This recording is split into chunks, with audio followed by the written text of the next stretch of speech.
میتواند که مرد زنش را و زن شوهرش را دروغ گوید.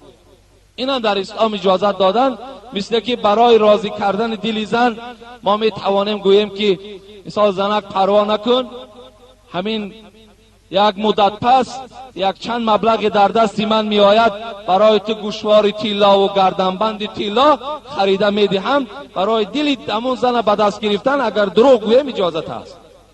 یا گویم زنک پروا نکن، سال آینده من تو را حج روان میکنم، این هم اجازت است. ببین تا که در بین زن و شوهر الفت و مهربانی باقی ماند، وای با یک دل امیدی که یعنی همین شوهر با من مهر دارد، یعنی با من محبت دارد، در نیتی گویم که یعنی زیبا کردن و آبادی من این شوهر است گفتنده، یعنی اسلام اجازت میدهد. خراب و لاغرستی میخواهی این مشکلی رو حل کنی؟ پس این مشکلی تو حل است. شرکت شفافرما به شما رد جنچین رو توصیه میدهد که در مدت یک ماه از 7 تا 10 کیلوگرم وزن به شما داده میشود. کودک هایی که از پیشاب تنقیصی میکشند و تیز پیشاب میکنند، پس این مشکلی حل است. به شما شفافرما سیستید اونوریز رو توصیه میدهد که شما میتوانید این مشکلی رو حل کنید. از این خاطر همین برادری که با دروغ نماز خوان شود، باور که این خیلی وزنین است. امروز الحمدلله که وای مثال ببیند توده جوانها را نماز خواندن، اینقدر احادیث ها، اینقدر آیت های قرآن، به سوی پروردگار توبه میکنی که خداوند اگر گناه باشد گناه تو را بخشیده گرداند. و این برادری که نماز خوان شده است، یعنی خوش به حالش که البته از دست شما هدایت یافته است. در همین سه حالت اجازت میدهند که اگر ما و شما دروغ گوییم.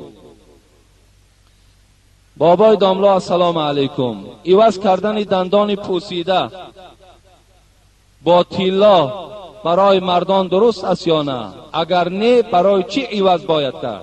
بر چی عوض باید کرد؟ یعنی امروز گویم که فتواشم صادر شده است، فتواهای اکای داملا محمدی هست، در فتوای محمودی هم بسیار یک بیان خوب کردند که اگر ضرورت باشد ما و شما دندانها من طلا هم کنیم باقی نداره. این اگر دندانهای پوسیده داشته باشیم، خب دندانهایی که ما و شما را آزار میدهد، اگر اونها را طلا هم که کنیم ضرری نداره از روی ضرورت. لیکن از روی زیبایی و زینت در اسلام حرام است، هیچ وقت اجازت نمیدهد. لیکن اگر شما گویم که طلا را هم یک طرف گذارین و از صدف یا از دیگر نمودهایی که الحال برآمده است، سنگهایی که یعنی بسیار قیمتش از طلا هم بالا از قیمتش، فرفر میگوین یا که فاسفور میگوین چیزی میگوین، اگر از اونها هم که کنیم با اینش بهتر. لیکن اگر با اون شرایط ما نرسید، طلا هم که کنیم رخصت است، اجازت است. دوم سوال، خوردن گوشت جیره، قشقلداق، روغن خیرس و بسیار به مانند اینها به نیت طبابت درست است یا نه؟ برادر عزیز، میگه یک شخص از حبیب خدا را پرسان کرد که حبیب خدا همین عرق در جسم آدم فایده دارد؟ در جسم گفت گویم که یک شکل طبابتی را دارد. حبیب خدا به جانب این مرچی گفت انه لیس بدواء ولکنه داء. این حدیث مسلم است. حضرت گفتن نه، گفتن عرق، گفتن این دوایی نیست، بلکه گفتن سر به سر درد است. گفتن انسان وقتی عرق می نوشد گفت هیچ فایده در جسم او نمی شود، بلکه سر به سر بدن او را درمند می کند، جسم او را ضعیف می گرداند، اعضاهای او را گویم باز بیمارتر می گرداند. این شفا ندارد. ان الله انزل الداء والدواء وجعل لكل داء دواء فتداووا ولا تتداووا بحرام. حبیب خدا گفتند پروردگار هم درد داده است و هم دوا داده است، هم درد دارد هم دوا دارد و از برای هر یک درد دوای هم پروردگار روان کرده است. و حبیب خدا گفتند شما دوایی کنید، لیکن فقط به چیزی حلال دوایی کنید، از حرام ها دور باشید. حضرت ابن مسعود چی میگوید؟ ان الله لم یجعل شفاءکم فيما حرم علیکم. در آن چیزی که الله و حرام گفته است در او شفا گذاشتگی نیست. شما به چیز حرام هیچ وقت طبابت نکنید. این است در باب گویم که با چیز حرام طبابت کردن. در حالت چیز حرام در فقه از آن جمله حنفی هم رخصت میدهند که اگر تمام حلال کرده ها را استفاده میبریم، تمام معالجه های دکتر را استفاده میبریم، میبینیم که هیچ فایده نمیشود، بعدا یگان طبیب حاذق، طبیب دانایی که اگر ما و شما را دلالتی با چیزی حرام کند، این حالت در اسلام برای ما رخصت میدهد که یک کم برای طبابت استفاده میبریم. اگر وقتی که تمام حلال کرده ها را ما و شما استفاده بریم. در برابری گویم همین میگن روغن خرس گرم است، گوشت گوسفند هم گرم است، عسل هم گرم است، گوشت مرغ هم گرم است، بسیار چیزایی هستند که اینا هم میجازشان گرم است. شما میتونید با این حلال کرده ها، زیرا که وقتی که شما عرق نوشی را پیشنهاد کین یا یگان چیز حرامه که خوردن گرفتین، این علاقه شما را عادت میکناند، شما علاقه عادتی میشوید.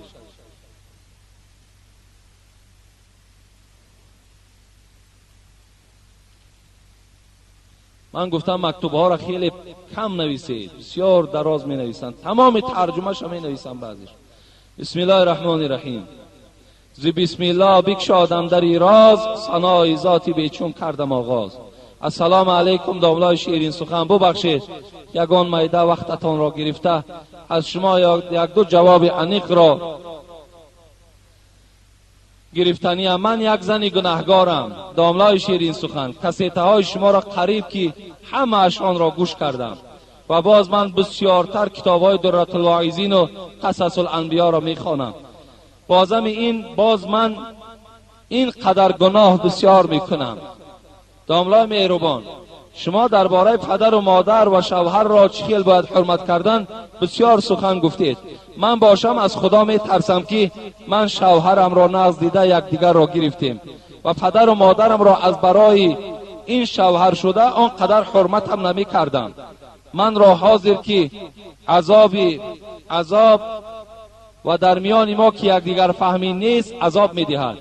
من باشم سرسختی را گرفته در زبانم اقلا یک مراتبه نمی آید که از آنها بخشش پرسم. از پدر و مادرش ده برای خاطر شوهرش ده، شوهر احترام میکند، یکدیگر را نقض دیدن، خب و با پدر و مادر ملال شدن، حتی میگوید که زبانم نمیگردد که از پدر و مادرم بخشش طلب کنم، ولی شوهرم را چلی که گوید حرمت میکنم، اما او باشد از من ناراضگی همه وقته بیان میکند و این مخلص شما هست، اما با گفته هایتان نمی کند. با سخنهای قبیح دلم را سخت‌تر گردانیده است که من نماز 5 وقته را با غم و اندوه و گپ‌های ناراحتی او خوانده فراموشم می آید. این باشد باز یک گناهی من است. وی باشد دختربازی کرده مرا پس میزند. من باشم دو چشم بینا، دو گوش شنوا، شکرانه همه رساگی را دارایم و یک پسر هم دارم. وقتی که او بسیار از حد گپ‌های هرخیله میگوید ممکن گپش را میگردانم. چی جای دروغ؟ او مرا مجبور میکند که گپ گردانم. داملای شیرین بیان، از شما خواهش دارم دعای شما در نزد یزدان پاک قبول میگردد. در حق من دعای خیر کنید و من صبر جمیل دهد از شر شیطان ظالم، از بدیهای نفس اماره خدا مرا نگاه دارد. خب التجا دارم باز یک بار دیگر به من مصلحت دهید که من چخیل حرمت شوهرم را کنم. از خدا می ترسم که در قطار روسیاهان نباشم. من آنقدر دختری با صبر نبودم. از وقتی که کسیته ها را کشاده گوش کردم خیلی هم با صبر شدم. در آخر به شما گفتنی هستم که خداوند صف شما ها را زیاد بگرداند. یعنی البته حرمت شوهر برای هر یک زن فرض است، لیکن حرمت پدر و مادرم از همه ضرور است. این معنای را ندارد که خواهرای عزیز شما احترام شوهر را کنین و پدر و مادر از شما ملال باشند. اون چگونه زبان است که برای بخشش طلب کردن نزد پدر و مادر خودت کشاده نمی شود. این چگونه احترام شوهر است و این چگونه مخلص ما هست که زمانی که گوییم دختر بازی میکنه، این مخلص ما هم نیست. مخلص ما شخصی است که پیروی آیت های قرآن و پیروی احادیث های رسول اکرم است. این ما مخلص هم نمیگوییم، این مخلص ما هم نیست. ما گویم از مخلصین این گونه شخصا را خط میزنیم، این مخلص ما نیست. مخلص ما کسی است که آن چیزی که ما پیشنهاد میکنیم با وی عمل کننده باشد. حبیب خدا میگوید ان رجلا قال، یک مرد پیش پیغمبر خدا آمد و گفت ما حق الوالدین علی ولدهما، حق پدر و مادر بالای فرزند چند قدر است؟ اندازش معین که ای حبیب خدا. قال هما جنتک و نارک، این حدیث ابن ماجه است. گفت ای مرد، گفت همین قدردان که پدر و مادر دوزخ و بهشت توست، همین قدر بدان. گفت حقشان این قدر بلند است که جنت هم وابسته به پدر و مادرت است، دوزخ هم وابسته به پدر و مادرت است. اگر پدر و مادر از تو راضی باشد تو وارد جنت میشوی، اگر پدر و مادر از تو ناخشنود باشد هیچ وقت تو گفت وارد جنت نمیشوی. برای همین این خواهر عزیز باید که از پدر و مادر گویم بخشش طلب کند و خدمت پدر و مادر انجام دهد تا که این بهشتی که الله برای وعده دارد با نصیب شود. اینجا حدیث های زیاد در این باب وجود دارد. حتی جوانی آمد گفت ای رسول اکرم میخواهم که جهاد کنم بزیدی و مقابل دشمنای خدا، چی میگوی؟ گفت احی ابواک، پدر و مادر زنده است؟ گفت بله پدر و مادرم زنده است. ففیه مفجاهی، حبیب خدا گفت رو خدمت هم پدر و مادر کن، اینم جهاد در راه پروردگار است. بین حکم جهاد بینین و قدر پدر و مادر را نظر کنین. برای همین هر یک جوانی که امروز اگر ملال باشین، پدر و مادر از شما ناراضی باشد، شما اینجا آمده جمعه خوانین، شما اگر عالمی اگر گوییم آسمانی که شوین، در نزد خدا شما هیچ قدر و منزلت ندارید تا زمانی که اگر پدر و مادرتون راضی نمیگردانید. سلام داملای عزیز حاجی میرزا، ما یک گروه بچه ها از شهر دوشنبه، ما در بازار سخاوت سودا میکنیم. الان این بچه ها در همینجا اشتراک داشتند، این سوالا بر ما دادن که تعجیلا جواب گردانید. ما را میگویند که این خیل نماز نخوانید، دست ها زیر ناف نگیرید. ما چی خیل نماز خوانیم که مذهب امام اعظم تنقید میکنند؟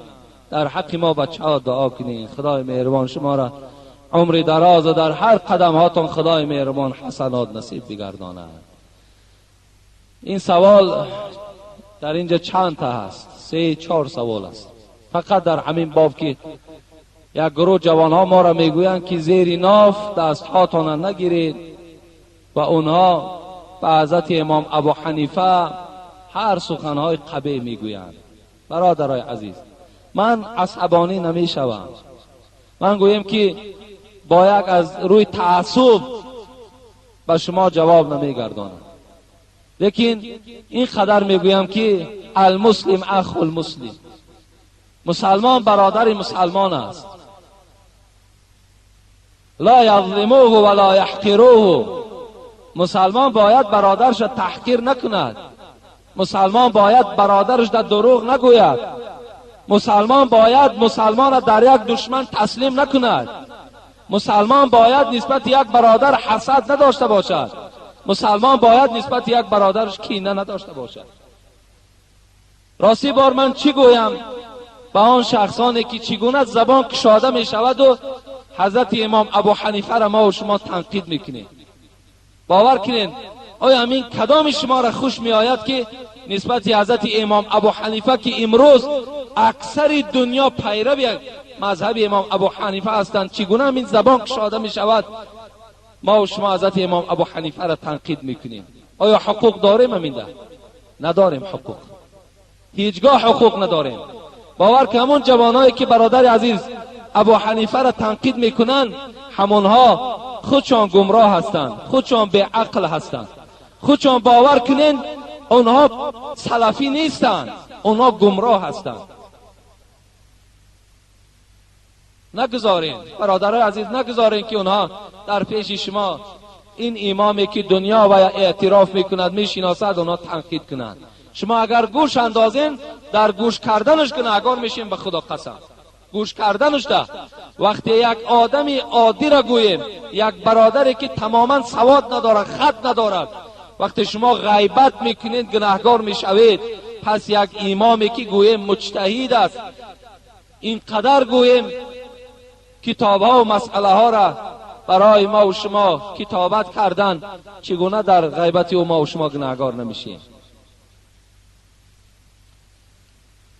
محترم اکای حاجی میرزا، یک نفر مخلص شما از ناحیه کلخازآباد، زبیدالله، اینم الحال آمده است. سوالای تعجیلی به دست جوابشان میگردانیم. احترامانه از شما خواهش میکنم با این سوالی من جواب گردید. یک شخص یک پیاله عرق نوشید و از هوش بیگانه نشده باشد، نماز خواندن او درست است یا نه؟ برادر عزیز، میتونه ما سوره مؤمنون تلاوت کنیم. قد افلح المؤمنون الذين هم فی صلاتهم خاشعون. الله میگوید همان مؤمن نجات یافته اگر در نمازش خاشع باشد، در نمازش شکست دل باشد، در نمازش حضور دل داشته باشد. وقتی تو حرام کرده پروردگار را میخوری، باز بالای جای نماز میبرایی، آیا در کجاست همون حضور دل؟ در کجاست همون خدا ترسی؟ کجاست؟ آخر آدم نماز میخواند که از خدا میترسد. ما 5 صفت مؤمنه از سوره انفال برای شما تعلیل کردیم. یکمش چی بود؟ انما المؤمنون الذين اذا ذکر الله وجلت قلوبهم. هر وقتایی که یاد پروردگار در پیش اونها کرده شود، دلهای اونها ترسان باشد. از الله باید ترسان باشد. کجاست همون ترسی تو؟ کجاست همون نشانه مؤمنی تو؟ البته این نماز مثل همون حجی که آدم از پول حرام می رود حج میکند، حجش قبول، لیکن از ثواب حج محروم است و هیچ ثوابی نمیگیرد. اگرچه این نماز فقهای ما و شما اگر درست هم که گویند، لیکن هیچ ثوابی ندارد. زیرا طلب الحلال فریضه علی کل مسلم است. حلال طلب کردنش به ذمه همه مسلمان چی است؟ فرض است که ما و شما از وجه حلال و لقمه حلال خوریم. در این جسمی که حرام کرده پروردگار را راه دادیم، حضرت ابوبکر صدیق چی گفت؟ گفت که از حبیب خدا حدیث را شنیدم، کل جسد نبت من الحرام فالنار اولا به. هر جسدی که در او حرام کرده پروردگار در آمد، این جسد روز قیامت عذاب خواهد کشید. برای همین از عذاب پروردگار دور باش. این گونه نماز هم نیست باور کنید. گفتی شاعر نماز کسری صدق و صفا نیست اگر در کعبه بگذاری روا نیست. اگر نماز از ترس خدا نباشد، نمازی که برای رضاگی خدا نباشد، این نماز اگر در کعبه که بخوانی نمازت نماز نمی شود. حرام خورده سه نماز خوانده سه، زنا کرده سه نماز خوانده سه، دزدی کرده سه نماز خوانده سه. این آخه مسخره کردن در اسلام می شود.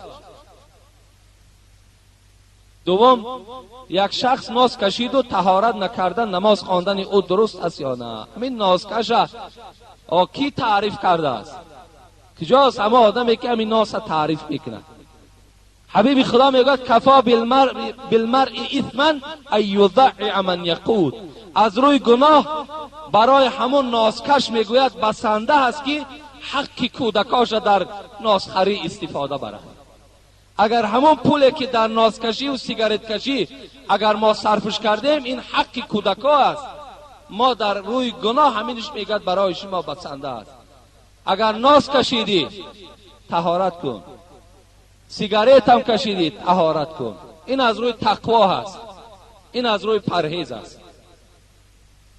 زیرا حبیب خدا گفتن کسی پیاز میخورد، کسی سیر میخورد، کسی ترب میخورد، کسی پودینه میخورد، با مسجد ما نیاید، زیرا بدن او بوی میکند، ملائکه ها از وجود او میگریزند. وقتی ناس آیا بوی ندارد؟ همین ناس کو همین نزد یک دهن ناسکش، یک دهنش تماشا کنیم، باور که دهان ناسکش به دهان آدم مانند نیست. نه دندانی حلال است، نه گوشت حلال دارد. یک بار گفته بودیم، بعضی آدم ها گفتن بسیار خوش آمد به مردم، لیکن باز میگویم که آفرین به همون زنی که در پهلوی ناسکش خواب است. آفرین، باور کنید. انا مولانا میگه باید همون زن اگر فوکش بند خواب کنه درست است. میگه درست است.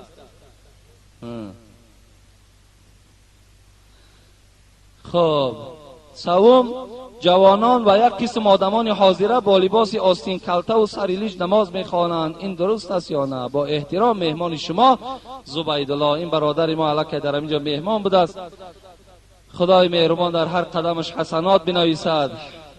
سریلوچ و آستین کلته در مذهب حضرت امام ابو حنیفه گویم کراهیت میگویند و خواندن سریلوچ و آستین کلته را، لیکن اگر ضرورت باشد باکی ندارد. اگر ضرورت باشد. اما و حصر رأسی که عباره مختصر است، که این هم در اداره مفتیات اما یک گروه عالم ها یک جایه شدن و درباره سریلیچ و آستین کلته هم همونجا فتوا برآورده بودند که این از مذهب امام ابو حنیفه نیست. برای همین و حصر رأسی میگوید، یعنی سریلوچ نماز خواندن مکروه میگوید، الا تذللا، مگر که از روی ضرورت. یعنی شخصی است که اداره نشین است، کارگر است، میآید سریلیچ یا آستین کلته نماز میخواند، اون ما حق نداریم که با اونها مثال سیاست کنیم و اونها را از سریلیچ و آستین کلته منع کنیم وقتی که ضرورت باشد. برای همین یک مراجعت دیگر دارم، این است که اگر امروز جوانایی که به مسجد می آیند، خوب می شود که اولا همون یک عرقچینی که هست همون در جیبه هاتون جا کنین. از این قدر ملامت و از این قدر گپی مثال بلند شنیدن و از این قدر کشاکشی که در اطراف همین مسئله هست، بهترین صورت چمینه در همون جیباتون جا کنین. همین مسجد که در آمدی بالای سرت بکشش نماز خواندن بگیر. دیگر نه پهلوگیر ملامتت میکند، نه کسی به طرف تو نظر میکند، نه کسی گویم ملا امام دیگر مثال گویم که مورد بحث و محاکمه قرار میدهد. بسیار خوب میشود جوانای عزیز، اون قدر کاری وزنی نیست، اون قدر مشکلات هم ندارد. من یک عرقچین بالای سرت میمانده، برآمدی از سرت بگیر، رفتن بگیر باز. خب و آخر دعوانا ان الحمد لله رب العالمین. اینجا خیلی باز سوالهای مهم و ضروری باقی مانده بود. انشاءالله اگر میبینیم جمعه آینده اگر شود سوال جواب نشود، از همه اینجا برادرای مهمان آمدگی بودند، از ما بسیار خواهش کردند که در باب صبر در مصیبت و صبر از معصیت صحبت کنید که بسیار برای ما مهم است. گفته صبر در مصیبت و صبر از معصیت، این هم خیلی موضوع خوبی هست، موضوع لازمه هست. اگر خدا خواهد کوشش میکنیم که تا جمعه دیگر اگر تیار شویم این موضوع را پیشنهاد میکنیم، این موضوع را صحبت میکنیم، و الا اگر تیار نشدیم سوالای زیاد است، انشاءالله باز سوال جواب میکنیم. در مسئله سرولویچ و آستین کلته فقط پدرای عزیز و بعض برادرها سختگیری سخت نکنید، بسیار سختگیری بد نکنید. اگر میبینیم بعضی جوانها هستن آمدن به مسجد، انشاءالله همون مسجد سریلیچ آمد، همون مسجد که در آمد همونجا ملا امام دارد، موعظه دارد، آهسته آهسته این جوان صاحب تاقی هم میکند، صاحب آستین دراز هم میکند. فقط سراسیمه نشوید، فقط درو ما و شما گوییم جنجال و بحث و مناظره و دیگر از مسجد بیرون شو و این چی کار است گفته و دیگر یعنی همون قباحت و همین سخنهای بد و درشت استفاده نبریم. اول شکر گوییم که همین جوان مسجد می آید. خیلی شکرانه کردن در کار، شکرانه کردن در کار که امروز این جوانها در پهلوی همون شخصایی که دزدند، عرق نوشند، در قدی را بیکار و بینماز نشستگان در قطار اونها نیستند، بلکه آمده در مسجد اشتراک میکنند، این صحبت ما را گوش میاندازند و این صحبت گویم در دل و جان اونها تاثیر میبخشد و این شخص میشود در خانه تو یاردمچی، در خانه تو را و مادرش احترام میکند، با عائلش زندگی خوب میکند. آیسته آیسته همش میشود، فقط ما و شما سراسیمه نشویم. سختگیری